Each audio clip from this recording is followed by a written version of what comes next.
Good morning, everyone. Let me know if you guys can able to hear me now. Is it my voice is audible? Yes.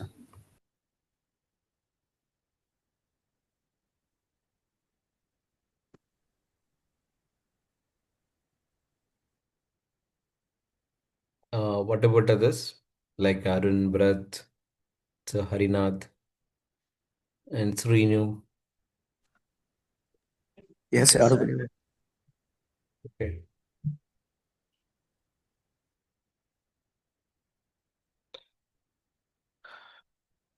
Yeah. Before we're gonna start with our demo session to make you understanding about like what exactly that will be covering in this particular DevSecOps with AIOps program. So let's have that one-to-one introduction and to understanding about like what is your background and what expectation that you have, so that you can I can understanding about like where I need to start the sessions over there. This is something that we just need to understand here. Just give me a moment.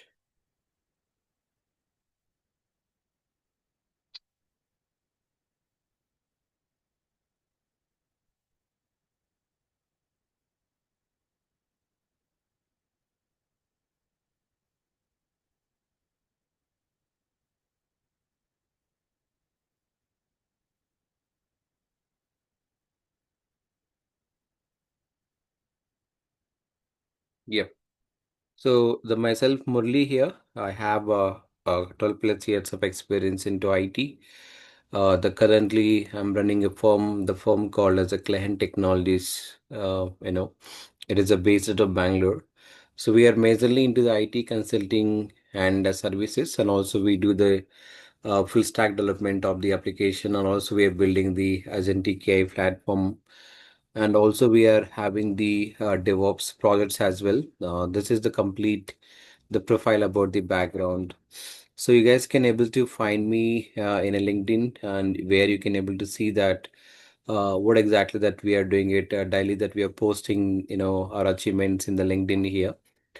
Apart from that, I'm into the corporate trainings from last 7 years. So far we have trained, I think, 60 70 batches, Wipro, Capgemini, and also like Pepsi, Sapient, Oracle, EY, and Deloitte. There are many more companies where we have delivered, the most of these particular trainings on the DevOps, DevSecOps, and SRE. And also I recently delivered the AIOps training to the Cognizant over there. So like, there are many companies where along with that IT consulting, we are into this particular corporate trainings, and we're delivering the trainings over there. So, but I started my career, as a full stack developer. And then later I have just moved to the back end. After that, I moved to the supporting role. After that, I moved to the cloud. So like that, there are five companies I worked, and after that, 2024. So we started this Clahan Technologies as a IT consulting firm. It is based of Bangalore. So we wanted to create some job opportunities, and we want to work, independent. That is where the idea behind that we started. Right now, we have, along with our interns, we have a total 18 employees that we have all together. We are handling the, as I mentioned, that there are, four development projects are happening, and two DevOps projects that we have, and also one SRE project that we have. Apart from that, we are also building the our own agentic AI platform, which can solution for the HR people. This is all about myself. Before we're gonna start, our demo session, I just wanted to hear from you all, like what exactly that your background and why you wanted to join this, or why you want to learn something. It is called as a DevOps here. Let's start with Arun.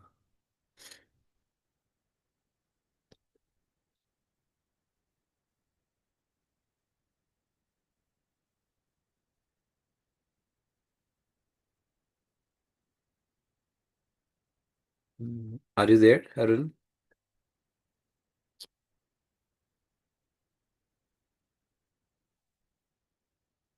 Okay, Bharat. Yes, let's move.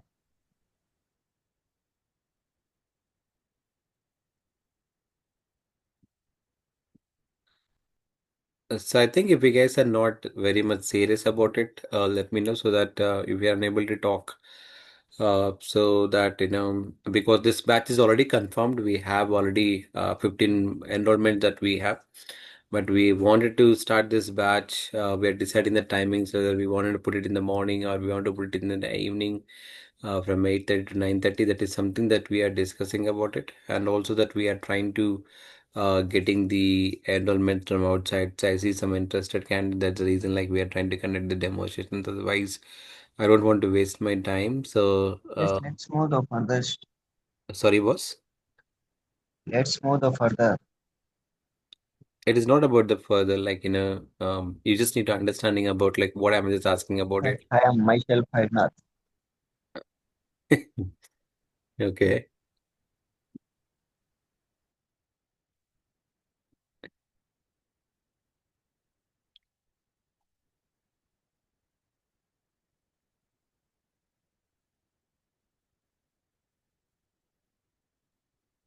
Yeah, Shubham, go ahead.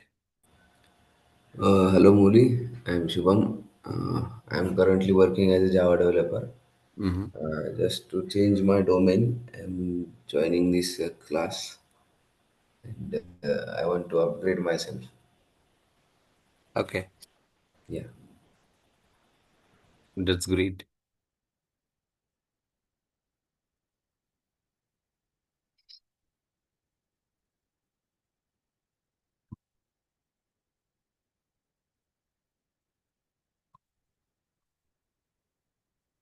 So before we gonna start understanding about like what is exactly mean by DevOps and what is exactly mean by DevSecOps and what is mean by SRE and where exactly this particular AOps into the coming to the picture to make you understanding about first we just need to understand like what exactly the DevOps and why we have to move on it. So anyone can tell me like what is exactly mean by DevOps and why we want to learn the DevOps, we wanted to move of the DevSecOps here.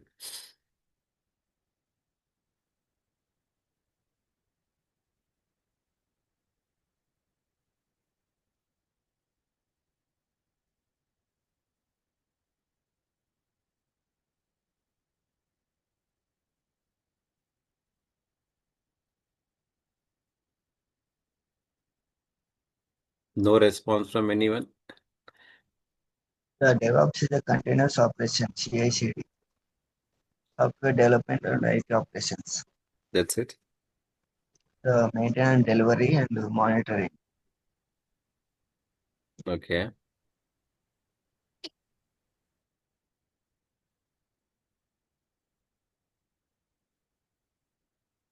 Yes, Shubham. It's nothing but merging of development team and operation team Mm-hmm. to accelerate deployment. Mm-hmm.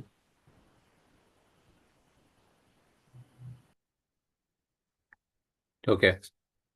So when we talk about something, it is called DevOps is the beyond like what you guys are talking about it. So when I talk about something, it is called DevOps. DevOps is majorly it is the cultural shift. When I talk about something, it is called as a the shifting toward the culture. So what is exactly mean by the shifting toward the culture? And also we just need to understand that DevOps is nothing but like it is a methodology. So when we say something, it is called as a methodology that we just need to understanding about like what is exactly mean by the methodology and how this particular methodologies are going to work. So when you are coming back to the terms of called as a software development place operations over there. So I'll just start to make you understanding about like what is exactly mean by the SDLC. So from there, like what is the connection to this particular DevOps, it's all about it. So whenever we talk about something, it is called as SDLC. It is nothing but like we have the software. I can just look at here. There is a software development life cycle. So whenever we talk about something, it is called software development life cycle. So whenever you want to build any kind of product, let's for example, I want to build the payment gateway, or else I just want to build the e-commerce applications. I want to build the retail applications, or you want to build the some banking application over there. So any product that you wanted to make it happen right now in the beginning, you are trying to building the AI products, we just need to understanding about like from where we need to start and how you wanted to build any kind of product. So whenever you want to build any kind of product, we just need to understand that there are the several phases that we have to go through it. So when you talk about the first, let's say right from the beginning, you can go for something it is called as the requirements gathering. So when you talk about something it is called requirements gathering, that we have to understanding about like what is exactly mean by the requirements gathering.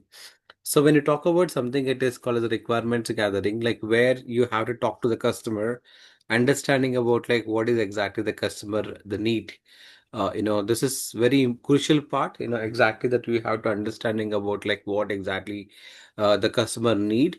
So once we have done with the requirements gathering, then we have to go for something it is called designing. So when you talk about something, it is called designing, that we have to understanding about like, how you want to design your applications here. So we just need to understand that every, organization, there is something it is called as an architect, right? So when you talk about something, it is called architect, we have something it is called as a software development architect, and also we have the DevOps architect. So before we move on to the DevOps perspective, let me talk about something it is called as a what is mean by the architect is all about it. So here we are trying to design something it is called as a UI and UX. Along with that, we are trying to design something it is called as application architecture. So where you are trying to understanding about like what exactly that you are trying to implementing over there. So here, so once we are trying to creating the architecture of the application, like you want to go with something it is called as a microservices, or you wanted to go something it is called as a the monolithic applications, like what exactly that you wanted to build, like it could be microservices or it could be monolithic applications, whatever that you wanted to build here. So it is going to decide by the architecture team, depends on that the requirements and who is your target audience, how many features that you wanted to implement, how you want to scale your application, this everything it is coming to the picture. So based on that, we are going to decide that whether we want to go with the monolithic application or we want to go with the microservices. So once we had done with this option called as a requirements gathering, then once we design something, it is called as a designing and all.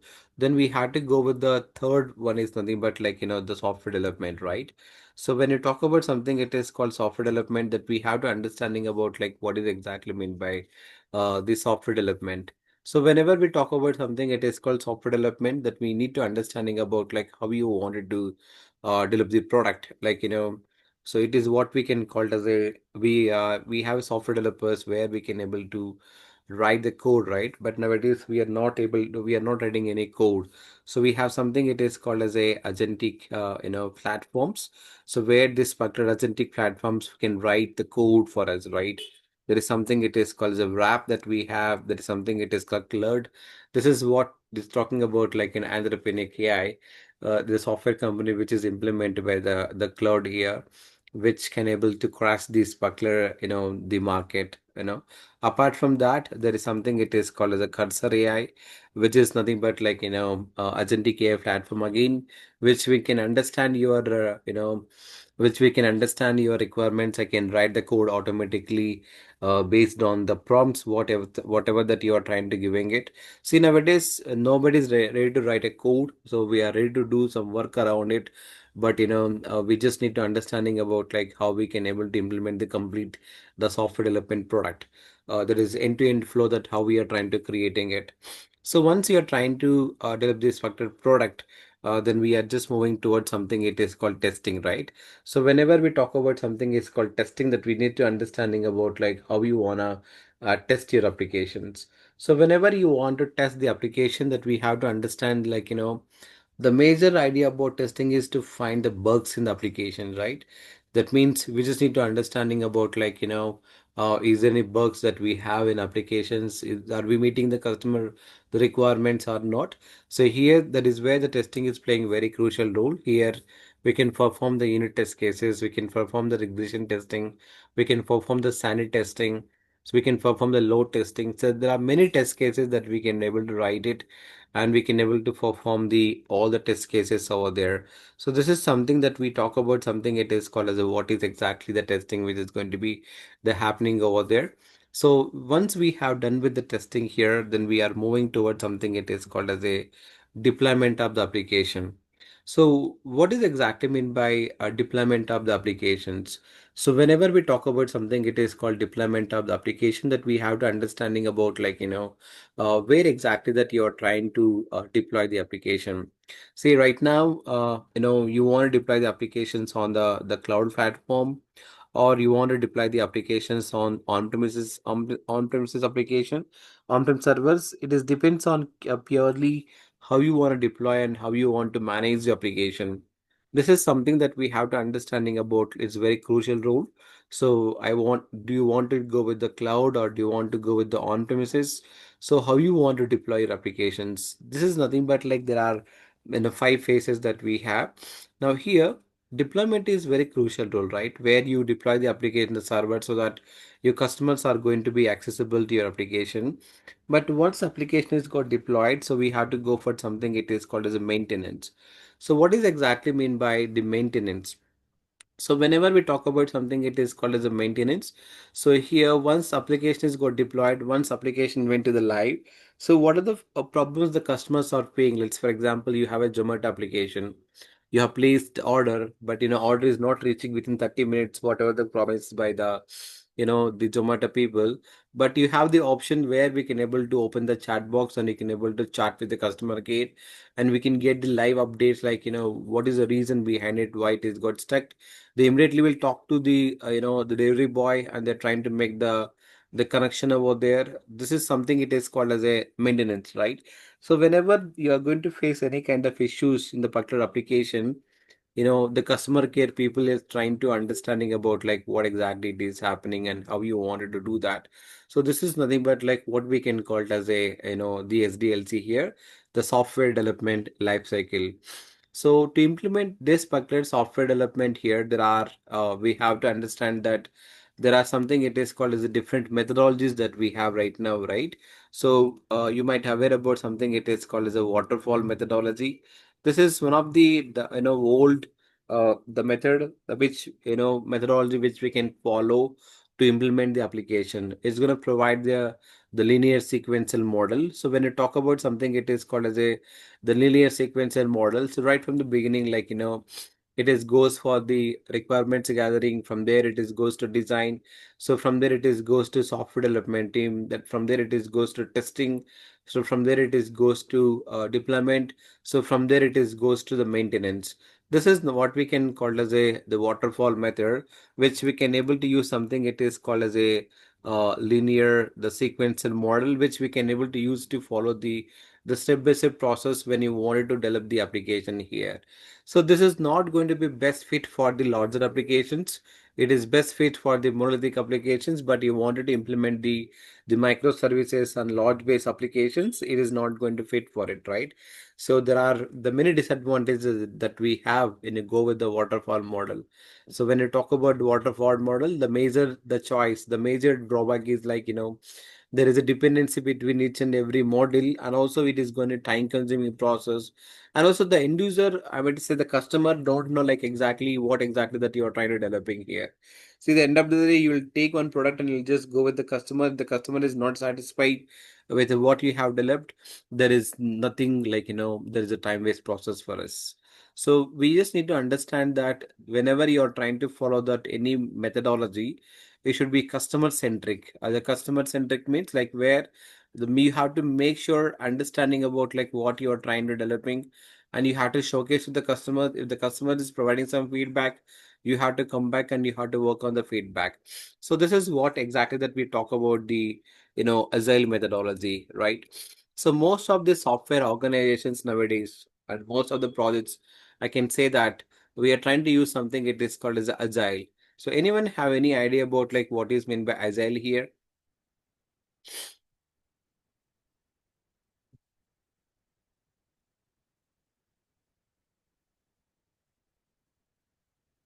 What is meant by agile methodology?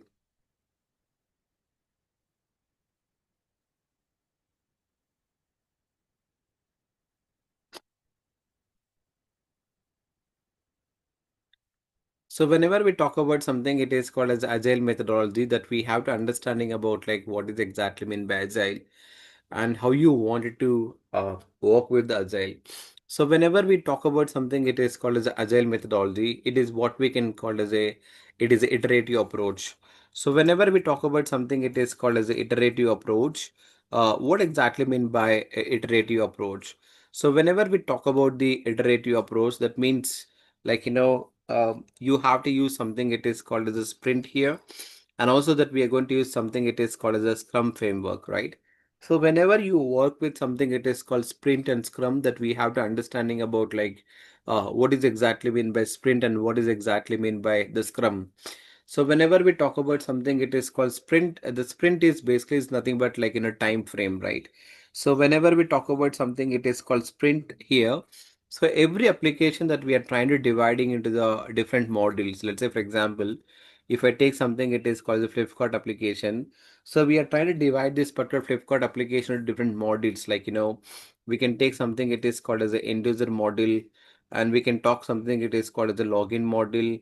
And also if we talk something, it is called as a like the cart module, and we have something, it is called as a catalog module, and we have the orders module, and also we have the payment module, and also we can see that uh, there is something, it is called as a the customer module. So where we talk about the like in a customer supports, like that we can divide the entire application to different microservices.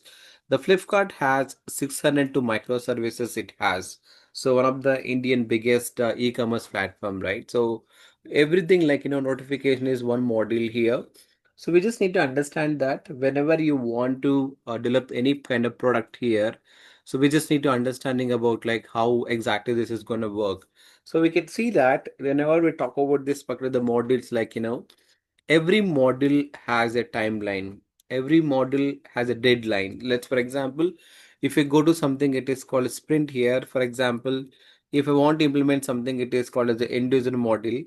So we just need to provide some timeline. Let's, for example, I wanted to complete this particular end user module within the 2 weeks of time. I mean to say, the max to max, the timeline for each sprint, it goes to 1 to 4 weeks of time. It is goes, and also it is goes beyond that. Also depends on the depends on the what time frame that we have. So that is something that we have to understanding about the timeline here. So sprint is always nothing but how much time that you're taking to complete the product or a particular feature that whatever that we are trying to implementing. Let's say, for example, if we're done with the end user model, then we have to go something, it is called as a login model here. So login model also is nothing but like another model that we have to understand that we are going to provide the so time frame here. So whenever we talk about the time frame, we just need to understanding about we have to provide the 1 to 4 weeks of time that we is going to provide here. So it depends on nothing but how much time that we are trying to provide the to complete the particular model here. This is what we can call it as the sprint. So in a sprint, we just need to understand that it is going to provide the complete the model. We can provide the complete from the beginning. So let's, for example, from this particular design. So from the design, from the requirements gathering, development, if you look at this particular images, that you'll understanding about how exactly this particular the sprint it is going to work here. We can see that when you talk about this, a sprint is nothing but like short, or it is talk about something, it is called as the time boundaries, right? So if you just look at this image here, right from the planning, and we can go for the design. Once you have done with the design, after that we have to go for the requirements.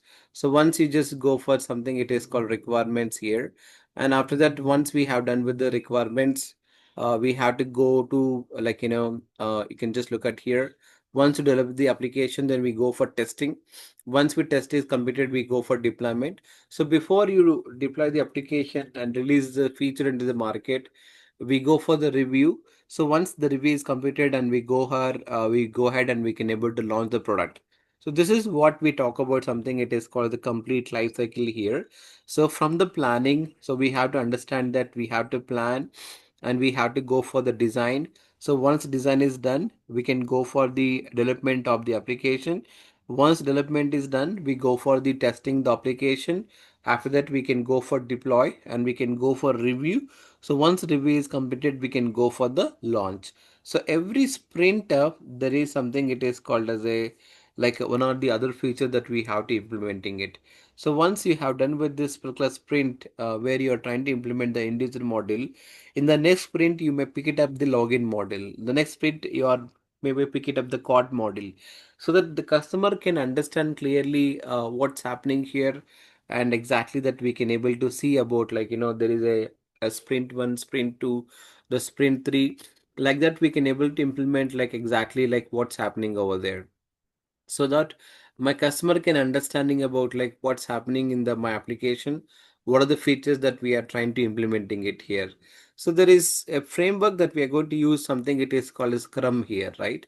So what is exactly meant by Scrum means a Scrum is nothing but like it is a framework where we can able to get to know that like the status of the project. So let's say we have something it is called Scrum Master. He is like nothing but like a bridge between the project manager and the team, right? So every day we have a Scrum call where we can provide the update to understanding about like how many features we implemented, what is pending. So because when you try to develop any application, there is only not about the only one development team. There are multiple teams that we have. We have front end team, and we have back end team, and also we have something it is called as a middleware team, and we have DevOps team. So every team has a specific task has to executing it. So the Scrum is nothing but like a framework, like where we are trying to understand, we can track that what is the progress of the project, like how many features that we have implemented, and what are the features are pending. So the completely that we can able to understand if we go to something it is called as a the Scrum here. So this is nothing but like the waterfall methodology, and we can talk about the agile methodology. So somebody may ask the question like, what is the relation to the DevOps or DevSecOps or SRE, then why you are talking about all these things? I'll come to the point here. So here, every phase in the SDLC process that we are going to use the different tools, right? So before you talk about the DevOps and to make you understanding about like why DevOps came into the market, let me explaining about like what exactly the reason the behind we are going with a DevOps methodology here. So let's say, for example, you go back and you see in 2009 or 2010, in that particular era. So if you look at here, any application that you take, definitely there is something it is called downtime, right? So let's say, for example, you take something it is called as a your you know marks. For example, when I was studying my BTech, if I want to see that my marks, if there are 100 customers are going to hit my server at once, definitely it is going to keep buffering to get my result. So I need to wait for, once I send the request, I need to wait for 10 minutes or 20 minutes time to get results. But now you look at the changes right now, things are changed here. The moment that the 1 lakh customers or 10 lakhs customers are hitting your servers, so we just need to understand that you're not getting any downtime, right? Like for example, the best example is you can take the Geo Hotstar, you can take Big Billion Days. You see that how much traffic it is coming towards your application, how you are trying to handle the traffic. That is where we talk about something it is called as a DevOps is playing very crucial role. So before you understanding about like what is DevOps and how the DevOps is going to work, and also what is AOps and all, first let me try to make sure to make you to understanding about like what are the challenges that we have before DevOps, and how we are trying to fix those challenges once you just get into the DevOps platform here. Let's say, for example, now I'm going to divide this entire whatever that discussed so far into the two teams. Let's, for example, one is IT development team, and also other team that we are trying to divide it into something it is called as a the operations team. So whenever we talk about something it is called as a development team, and after that we talk about something it is called as a let's this is nothing but like my the software development team, and here we have to talk something it is called as a operations team. So whenever we talk about something it is called development team, that we have to understanding about like what is exactly mean by so development team here. So development team has some of the responsibilities here. They can do something it is called as a analysis of the product, and also they can go for something it is called designing, and also they can go for something it is called as a development of the product, and they can go for something it is called testing here. This is what is exactly mean by development as a product. So when you go to something it is called as an operations team. See, the operations team majorly focusing on the infrastructure, right? So whenever I want to deploy the application, definitely I need a server. So who is going to provide that server? The server has to provide by the infra provisioning team, right? Now we are going to call it as a platform engineering team. Now, once they have done with the setting up the infrastructure, they'll be more focusing on something it is called as a deployments of the application, and also they'll be more focusing on the how we can able to take the backup of the backup of the data, and also they are more focusing on the monitoring of the application, and also they'll be more focusing about the operations of the applications. So whenever we talk about the operations, we can just need to understand that how we can able to make sure the application provide the availability the customers 24 into 7. So that you can just look at here. So we can take any banking applications, the banking servers are work 24 into 7. That means behind that there is a team which makes sure all the services whatever that providing the customer should be available 24 into 7. If you talk about the Flipkart application, you can see that you can access any point of time. So make sure there is operations team, make sure that my application should be up and running, and make sure all the services should be work 24 into 7 here. This is something that we have to understand about the availability of the application, which can able to help you for there. So here, what exactly the problem that we have before DevOps came into the market and after DevOps came into the market, how things are got changed. That is something that we have to understanding about very clearly here. So whenever we talk about something, it is called software development team. We can just look at here. So they are the more responsible towards something it is called as analysis of the application, design, development of the application, and they go for testing, right? So whenever we are trying to develop the application, you are trying to build it. Whenever you're going to build it, you're going to get the artifact. So this artifact, before I'm trying to deploy into the server, let's say I'm trying to test this application in my local machine, the time it is working, everything is fine. But now I want to deploy the application inside you know, for example, there is something it is called as a four environments. There is a dev environment, there is a test environment, there is a EOT environment, and there is a production environment, right? These are nothing but like there are four environments that we have, nothing but like we have dev and we have test and we have EOT and we have the production environment that we have. So whenever you are trying to have this particular all the environments that whatever that we have, see let's for example first I want to deploy the application inside testing environment. So whenever we call it as a environment is nothing but like a server. So for dev we are trying to maintaining one server. For test that we are trying to maintaining a different server. For UAT you are trying to maintaining different server. So for production is that you are trying to maintaining different server. So we just need to understand that every environment will have the different servers, which basically we are going to keep to make sure provide the right product and we can deploy in the production environment. So that is where we have to go with something it is called different environments. I'll talk about later point of time what is this particular environments and all.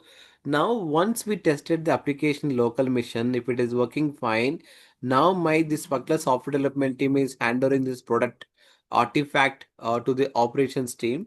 See, along with this artifact, they're trying to give set of instructions, going to tell that how this application should be work, right?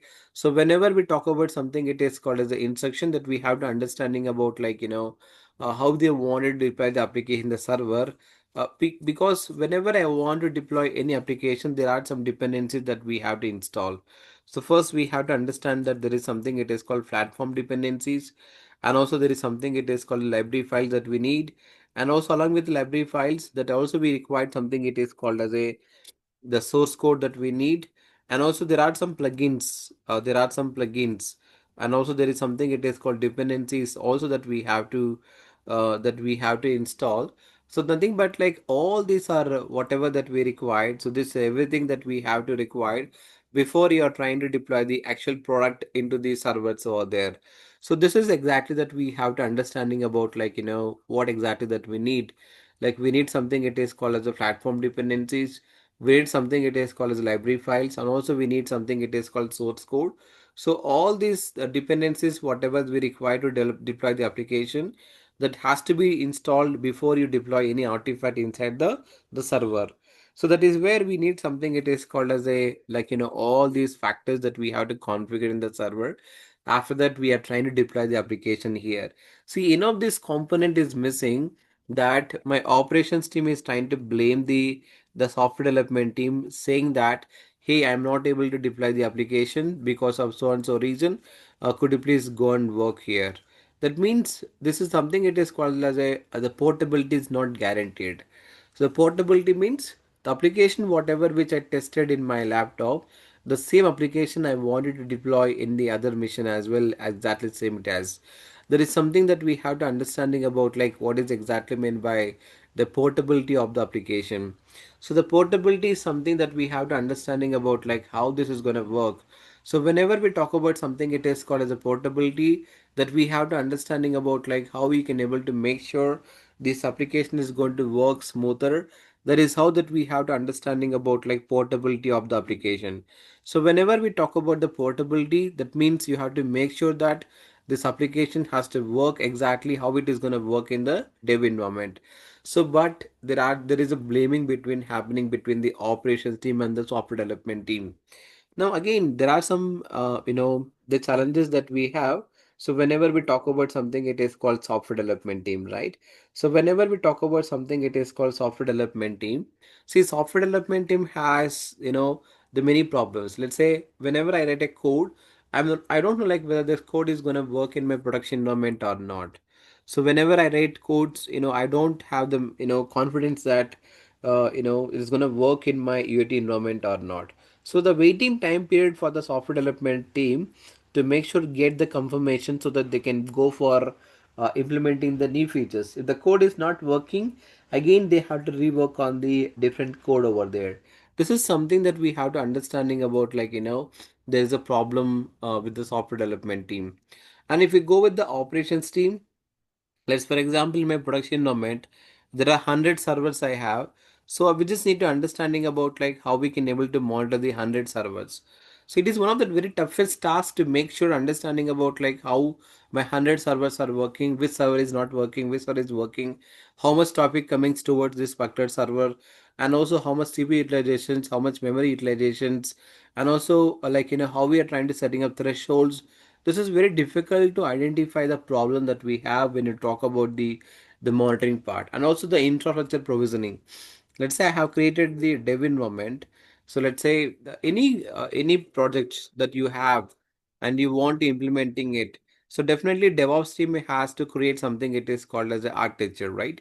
So whenever we have something it is called as the architecture, that we have to understanding about, like, how the DevOps team is going to implement the architectures. So if we just look at my screen, I'm gonna show you about, like, one of the project architecture, what we have implemented to one of the client.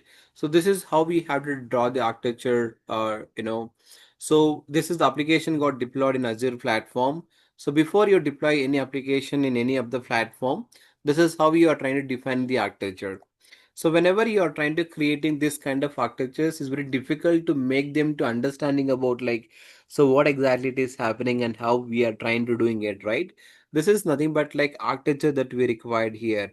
So now here, if I create this dev architecture, dev environment with the same steps, I have to create the testing environment. So the manually it will take a lot of time to create the infrastructure. That is where we have to understanding about, like, how we can able to automate the infrastructure. That is reason that we need something it is called as a infra processing automation tools that we required. See, like that there are many problems that we have which existed in the operations team. And also, let's, for example, if there is any server goes down, how we can able to get the notification, how we can provide the immediate resolution for the whatever the server is goes down. There is something it is called as SRE come into the picture, right? Where SRE team majorly focusing on the availability and reliability of the application, right? So that is where there is a concern, there is a problem, there is a solution for the, the problem. That is where we have something it is called as a DevOps came in the market. So we just need to understanding about like why DevOps and what is DevOps and all. So if you look at my screen, to make sure to fill the gap, to make a bridge between the development plus operations team, so we have something, it is called DevOps. When we ask somebody like what do you know about DevOps, so most of the people will tell that it is a tool, it is nothing but like the monitoring, it is nothing but like CI/CD pipeline. No, it is beyond that. So when you talk about something, it is called DevOps is nothing but like it's a mindset. It is a cultural shift. So there is no guarantee that you have to use only this tool for this project. No, every project will be having different requirements. Based on different requirements, we may use different tools that we have to understand here. So let's try to understanding about like what is exactly meant by a DevOps here. So DevOps is nothing but like it is a methodology which we can able to use to accelerate the the software development process, and also we are going to use to accelerate the operations here. That is where most of the people will talk about something, it is called as a like CI/CD pipeline, right? So but to before you are trying to setting up the CI/CD pipelines, that you have to understanding about like what exactly DevOps is all about and what kind of problem that we have existed and how we can able to solve the problem. You can look at here, DevOps is a combination of a culture, philosophies, set of practices, and set of tools over there. So why we are going with the DevOps methodology means it is going to increase the organization able to deliver the application and the services at higher velocity, which can able to improve the product in a faster phase. So instead of they are going to depending on too much the manually, we can able to automate the most of the tasks whatever that we are doing it, so that we can able to improve the product in a faster phase here. That is where the organization can provide the better service their customers, and they compete more effectively in their market. That is where we are trying to move on towards something, it is called as a DevOps here. So DevOps is majorly focusing on three things, right? The first, it is going to focusing on the communication. The second one is going to focusing on the collaboration, and third one, it is going to focusing on something, it is called as a automation here. So this is something, it is going to do that, the communication, collaboration, and automation. These are the three problems which is going to solve by the DevOps engineers. So before we move on to the how DevOps is going to automate the things, anyone have any questions you can ask? I'm going to clarify your doubts.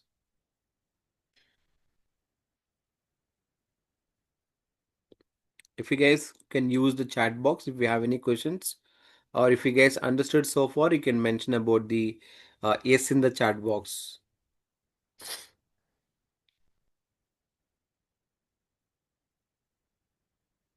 Hi Gautam, do you have any questions here?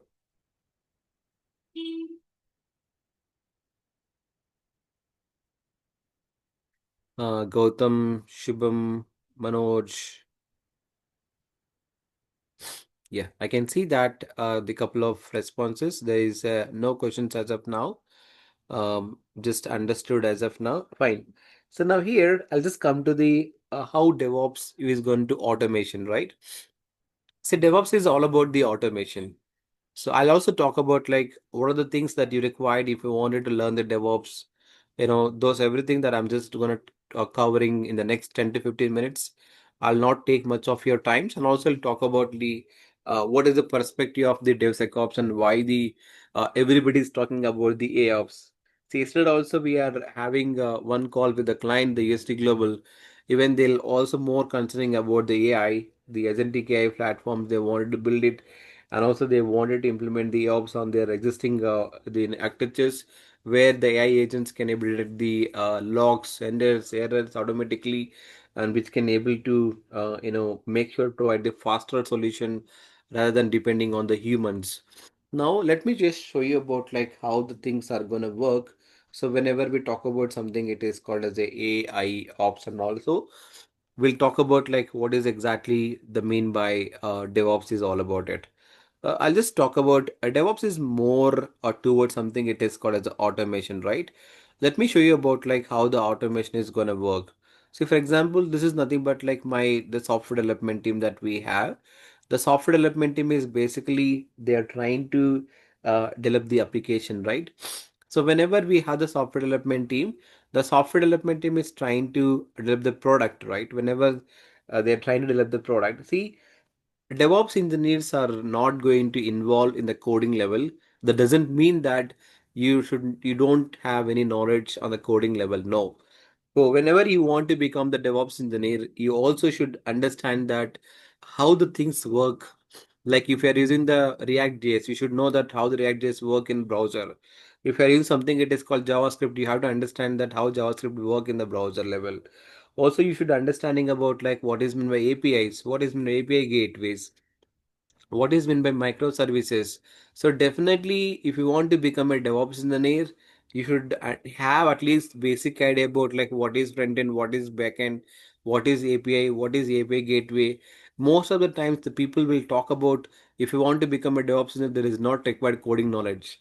You are not going to work as software developer, but you are the one who is going to bridge to make sure deploy the application in the production servers, right? But you should understand that you should know that Linux, you should know that at least have the good understanding about like programming, nothing but like what is backend, front end, APIs, API gateways, and also very important skill set that we have as a DevOps is nothing but like networking concept. If you don't know networking, really it is very tough job to get into the DevOps field because from till I mean say when you start your day as a DevOps engineer till you go die, we are dealing with everything is networking. So it is all about like port numbers, getting responses, and how you are trying to check that if something is goes wrong, whether this particular URL is working or not, this URI your API is working or not, are we getting responses or not, how many port numbers that we bind it. So everything that we have to understanding about very clearly here. Now let's say for example we have a software development team. The software development team has developed the code, and whenever they develop the code, they are trying to have something it is called as the GitHub repositories, right? This is nothing but like where the GitHub repository, which is going to be the make sure having all the nothing but like my the GitHub repository having all my the source code. This is what we can call it as a the source code, the management tool. So whenever we talk about something, it is called the source code, the management tool. We just need understanding about like how are you going to manage the source code in the cloud repositories, right? That is something that we have to understanding about like what is meant by source code management, where you're trying to managing all the code here. Now this is nothing but like my GitHub repository, now where we are trying to having all the source code. So this is the one of the entry point to DevOps engineers to understand that how the branching strategies that we have to implement for CI/CD pipeline, and also we have to understanding about like what is the merging conflict, what is the PR request, how you are trying to push in the code, how to pull the code. There are many more concepts that is very important as a DevOps engineer that we had to learn in a GitHub here, because it's one of the most essential part of the life, so that we can write a code, we can push the scripts, we can able to manage all our scripts in a GitHub repository, everything. So once you have the code, then we have to understand that how you want to check the code quality, right? So whenever you want to check the code quality, that we have to understand that. So right now all the code is writing AI, to be honestly, most of the software developers, 70% software developers, they're getting code from the they're getting code from this particular AI. So we just need to understand that is do you think that the code whatever generating by AI, it is very secure? No, not at all. That is the reason we just need to move, and we have to understanding about like how this particular we need to check the code quality. This is one of the security concern that we have. So we just need to understand that there is something it is called as a the code quality here. So why do you want to check the code quality? Because if you don't find the vulnerabilities in your code, definitely the hacker can hack your application very easily. That is the reason we had to go for something it is called as a the SonarQube server here. So whenever we talk about something, it is called SonarQube server. We just need to understanding about like how the SonarQube server is going to work. So here there are many tools are going to use in the market, right? I have literally seen that one of my client they're using Veracode. I've seen some of my code, my clients are using Checkmark. Some of the clients are using SonarQube server. It depends on the requirement. They can use any tool, but the concept, the ideology behind there is nothing gonna change. See, if you learn the tool doesn't work in DevOps, you have to learn the concepts, because tools may be changed over a period of time, but the concepts are never going to be changed. So you can see the code quality tools. There are many tools are there in the market, but every tool has different purpose that we have. So whenever we talk about something, it is called Sonakeep server. It is basically going to check about the code quality, right? Now, once we check the code quality, we find the vulnerabilities, we can find the code smells, we can find the bugs. Now, those reports we are trying to sending back to the software development team, ask them to fix those errors before we move on to the next, right? This is where we talk about something. It is called as a DevSecOps. So whenever we talk about something, it is called DevSecOps. Is nothing but the shift left mechanism. Towards you're moving right, you want to go back and check the left side, what security concerns that we have. Now let's, for example, you're trying to check the code quality, looks everything is good.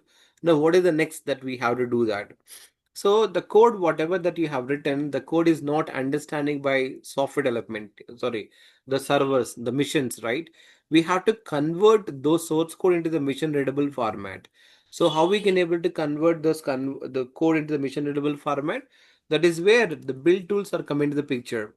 So build tools are very important very important because the programming languages, whatever I have used, like Java, Python, or we can use C++, or Ruby script, or we can go for the machine learning models or NLP, or anything that whatever that you go will not understanding by the servers, right? We have to understanding about how we can able to build it. So whenever you wanted to build the application, that we have to understand that how we can able to convert the whole source code into the artifacts. You might heard something, it is called as a war files. You might heard something, it is called jar files. You might heard something, it is called as a year files. And also, if you want to install any software in a Windows machine, if it click on download, it is going to download .exe file, right? The similarly it is going to work when I talk about something, it is called as a build, right?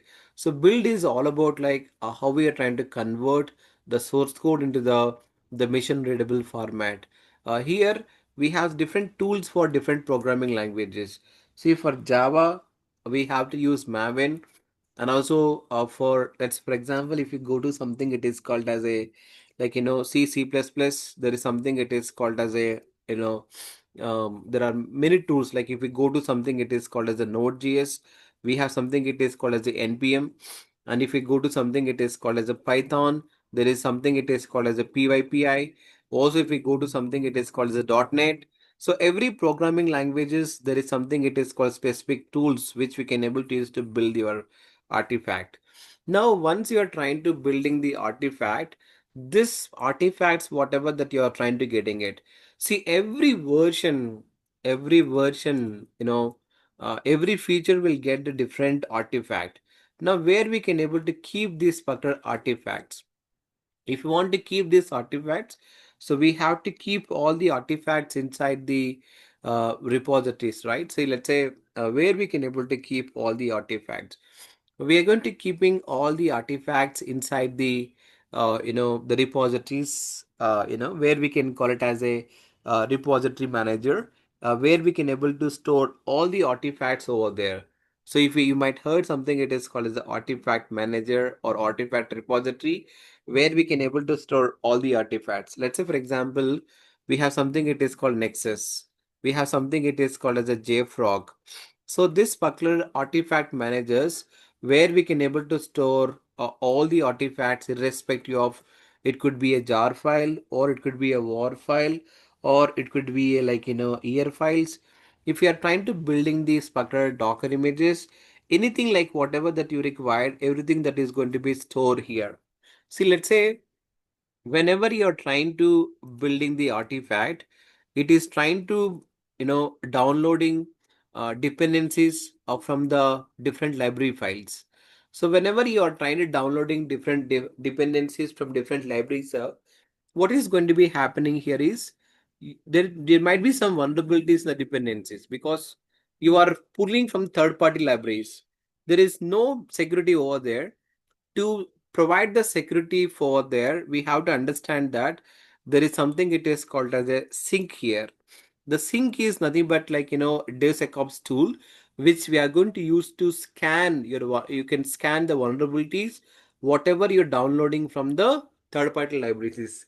That is where we are trying to use something. It is called sync. Sync can help to track all the bugs, errors, whatever that is we are getting over there.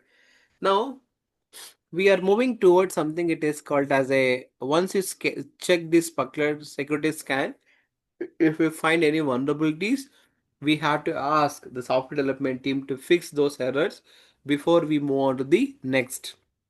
Once you are done with this particular artifact, now we are trying to understand that how we can able to move and how we are trying to test this particular artifact.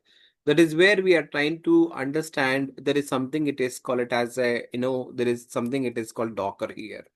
So one most demanded tool in the market, something it is called Docker. If we go and check any job description, every job description we can find there is something it is called as a Terraform. There is something it is called as a the containerizations, and also we can find something it is called as a you know orchestrations. We can just look at here the one of the job description. This job description, you can just come down, you can look, there is something it is called as a the requirement, right? You can see that there is a Docker containerization and Kubernetes orchestration here, right? So why we had to provide more the weightage, more understanding about like why the Docker that we required, and also we just need to understanding about like why the containerization is required for us. Because whenever you're trying to building the microservice applications, we just need to understanding about like how we can able to create a portability of the applications, and also we have to understanding about like how we going to manage the traffic, or how we can able to have the capability to manage the traffic whichever it is coming towards the applications. So majorly Docker is going to solve the problem of portability of the application. That means we can call it as a write once or build once and run anywhere. So once you're going to build this particular application, without worrying about the platform dependencies source code, we can able to deploy the application wherever you want. That is nothing but like we can deploy the application in Linux machine, you can deploy the application on Windows machine, we can deploy the applications on the Red Hat machine. So wherever that you wanted to deploy the application wherever you want, so we can able to deploy the application wherever that you want. This is nothing but like you just need to understanding about like how we can able to work with that whenever we call it as the something it is called as Linux or Windows or Red Hat here. So to create such kind of things here or there, we are trying to create something it is called as a portability of the application. So once you have done with the portability here, we have to understanding about like how we can able to provide the you know orchestration here. So whenever we talk about the orchestration tool, we have to understanding about like Kubernetes, right? So what is exactly mean by the Kubernetes means, see whatever the microservices that we have, so each and every microservices that we are deploying in a container. So let's say for example, as I mentioned that the previously, these are the microservices. Let's assume that I have right now, there is a end user module, login module, cart module, the catalog module, orders, payment, and customers. So whenever we have these are the modules, we just need to understanding about like how we can able to make sure all the modules that we have to maintain here. So maintain all the modules that we have to understand here is to each and every module that we have to deploy in a different containers. That is where we talk about something it is called as a microservices. Let's say you have the 100 microservices, all the 100 microservices are going to work in 100 containers. Now here, to manage the containers is one of the biggest challenging for us, because the containers doesn't have the self-healing. If any container goes down, my particular application services goes down, and the containers doesn't support load balancing. The containers doesn't support the auto scaling. That is the reason that we are trying to move. There is something it is called as a the containers here. Now here, to manage all the containers that we are moving towards something it is called as a orchestration tool. The orchestration tools is what we can call it as a like how do you manage all the containers. Right now you take any application in the market, you go with the Flipkart, if you go with the Geo Hotstar, if you go with the Spotify, if you go with this there are Amazon, or else one of my client application called SalesCane. There are many applications, whatever that you have right now in the market. So like you can go with the Zomato. There are many applications, whatever that you are trying to we have all the applications that we are deploying and we are trying to managing on the Kubernetes here. You take YouTube application, you take Gmail, you take Google Maps, you name it any application here. All the applications are going to manage on the Kubernetes platform. So we just need to understanding about like why the Kubernetes is very popular means it is going to provide the zero downtime of the application, and also it has the auto scaling capabilities, and also it has the high availability of the application, and also it has the load balancing capabilities, and also it is a platform independent, and also it is open source. So what are the tools that we are discussing so far? All the tools are open source. We don't require to pay any single rupee if you want to use any of these particular tools. So that is where most of the customers they're moving their workloads from on-premises to the Kubernetes platform. If they are using like insurance applications or banking applications, all the applications are supporting the Red Hat OpenShift. Now here, so how we can able to once you deploy the application and what exactly that we can able to do with it, we have to do something it is called as a monitoring here, right? So whenever we talk about the monitoring, that we have to understanding about like how your application is behaving, how much traffic it is coming towards the application, and what is your CP utilizations, what is your memory utilizations.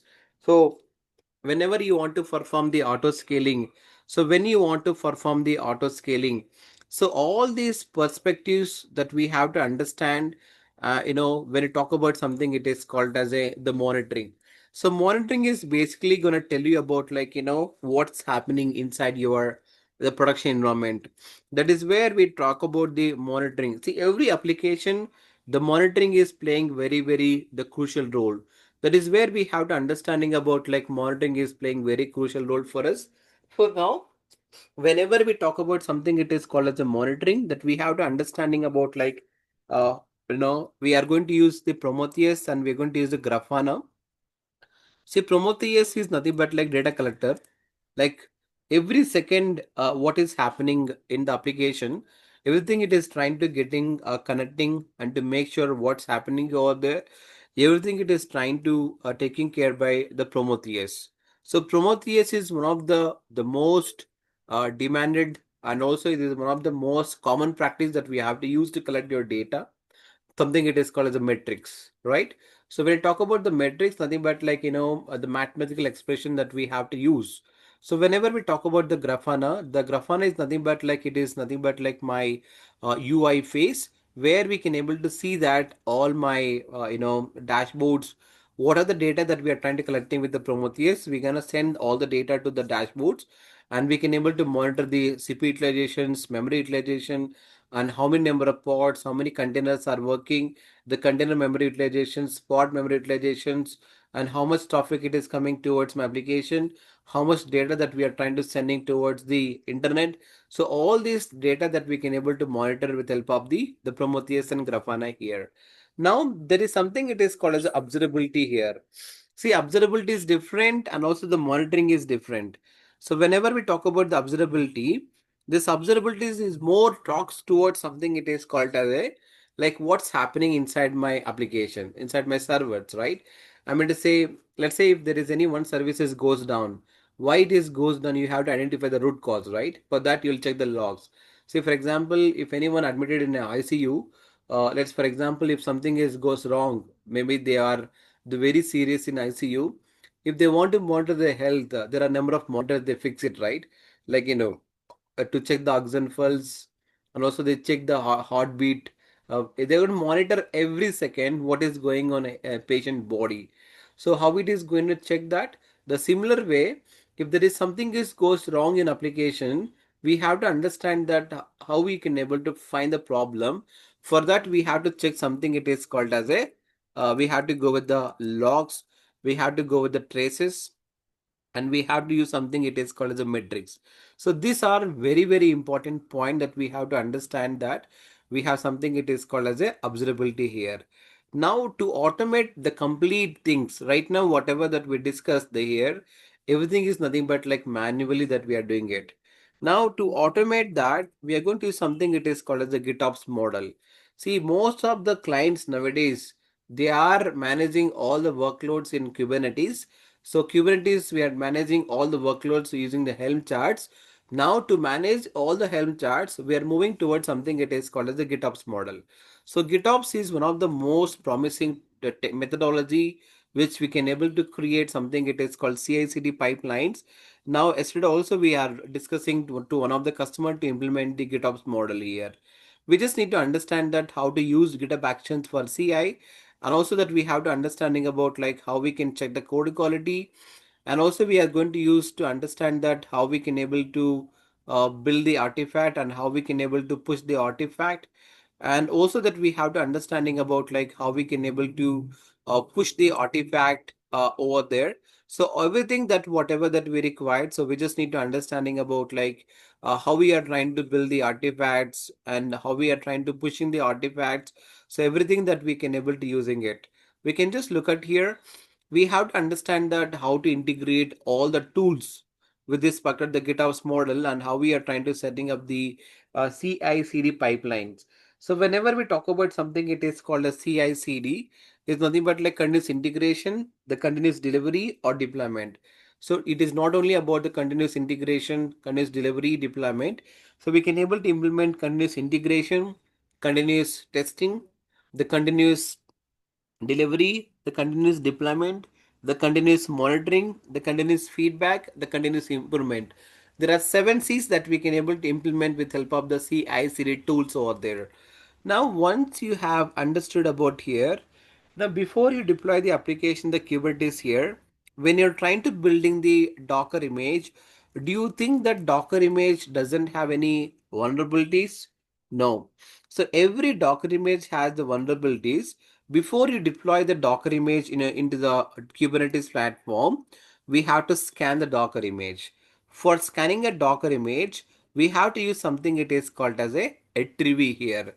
So Trivy is nothing but like a scanning tool which can able to help to scan the Docker images to identify the vulnerabilities, and also to identify the code smells, everything that we can able to work with help of this particular Trivy here. So now once you deploy the application in Kubernetes platform, to check runtime vulnerabilities, if there is any SQL injections, miscellaneous code, the hackers can able to inject inside the application. See, for that we are going to use something it is called as a DAST. DAST means dynamic application secure testing. We are going to use something it is called as a OSAP here. When you talk about something it is called as the OSAP, nothing but like open web application, and we have to use something it is called as JAP here. JAP is nothing but like a jet attack protection. So which is nothing but like can protect your application from the hacker attacks in the runtime it is. Now this is what is exactly about the DevOps and DevSecOps. Now you may ask the question, Murali, you are talking about the AIOps, right? What is exactly mean by AIOps here? See, you have to understand that there is something it is called as the SRE engineers. So when you talk about SRE, nothing but like site reliability engineering. So this SRE people, they make sure they'll be focusing on the few things. They make sure they have to provide the high availability of the application, and also we can able to provide the reliability of the application. So whenever we talk about the high availability and reliability of the application, that we have to understand that what exactly it is happening over there, right? Now this SRE engineers majorly focusing on the incident management, and also they are trying to focusing on the problem management, and also they are focusing on the change management. These are the three major things which is going to handle by the SRE engineers. Now, if you wanted to perform these things, you need something it is called as a monitoring and observability required. So let's say if there is any server goes down, there is any services goes down, you are going to get the alerts. See, it is keep sending the unnecessary alerts to your Slack channel. My SR engineers has to look for the Slack channel to identify that which is a valid alert, which is not valid alert. It is taking a lot of time to understand, and also to identify the incident will take some time, to provide resolution will take some time. To overcome that, nowadays we have in the market, there is something it is called as a AI ops came into the market. So whenever we talk about something, it is called as a AI ops is nothing but like artificial intelligence operations. So when you talk about something, it is called as AI ops.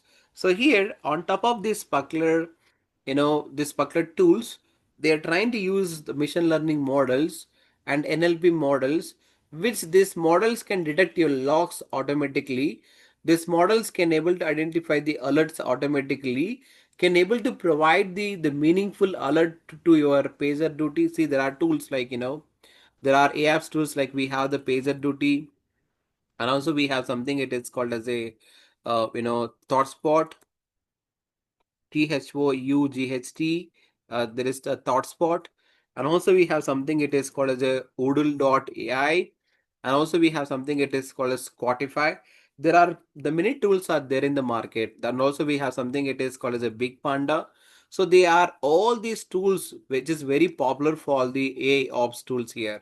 So recently we implemented PagerDuty to the Cognizant client.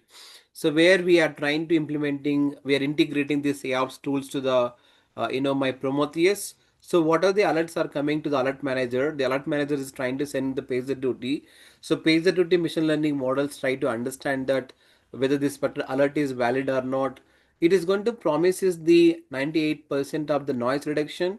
It is going to provide the automatic incident management. It is going to provide the automatic incident acknowledgement. So there are many factors that is going to provide something it is called as the AI ops tools over there.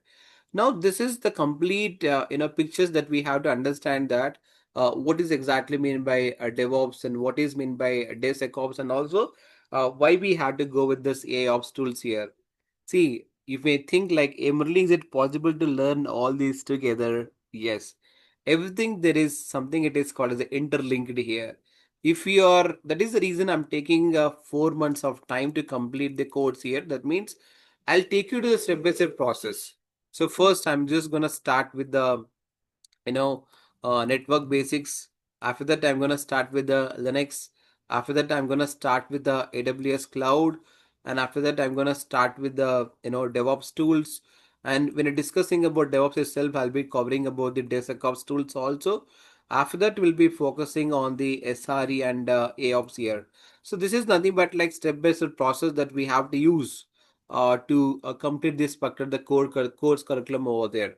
So there is every tool, there is an interlink, there is an interconnection, everything. Like if you learn DevOps, then only possible to understanding about DevSecOps. If you learn DevSecOps, then only possible to understanding about SRE engineers. If you know the SRE, then only it is possible you to learn about the AOps here. If you go and check any job description, these are the tools that practically they're implementing for their projects. So this is the completely, it is all about the codes, what exactly that we are going to teaching about it. So the timings that we are deciding, by tomorrow or day after tomorrow is probably that we are thinking to conduct in the evening 8:30 to 9:30. So I will be confirm the timings of the codes. But now if you have any questions you can ask, I'm going to clarify it. I'm not expecting you to understand the completely in one day class. This is just like in an overview of what exactly that we are trying to teach in this particular the four, what exactly that we are trying to teach in this particular 4 months. That is what the objective is all about, demo sessions. Anyone have any questions here right now?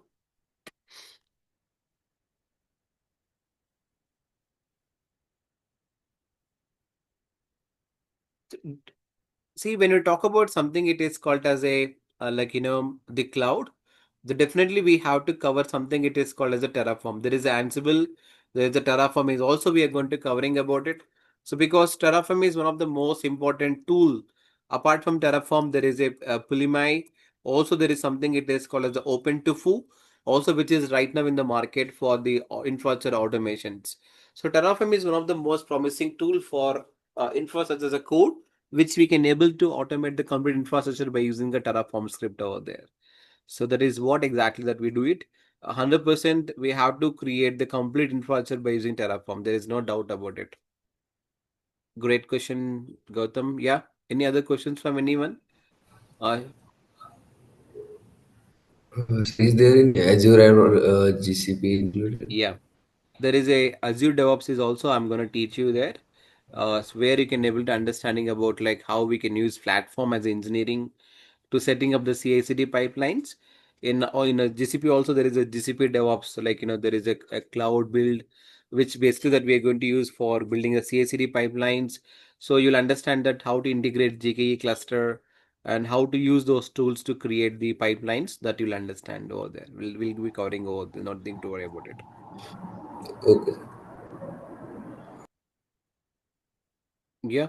Any other questions from anyone like Manoj, Harinath, and also the Bharat, Ajit? There is a complete syllabus model, the step-by-step models that we have. I'm going to share in that WhatsApp group. You have guys can look on it, and if you have any questions, you guys can let me know, or I'll connect. I'll try. You can connect with my team, and also they'll just clarify it. If we have any questions, that will be clarified. I hope are we good, right? Yes, sir. Okay, great. Okay. Thank you guys. I'll see you and I'll give an update in the in the WhatsApp group. Maybe this week that we'll be having a demo sessions. We are probably going to start our actual sessions. From the next week. I'll just keep you posted over there in the WhatsApp groups. Okay. Thank you very much, guys. I'll see you in the next session. Thank you, sir. Yeah.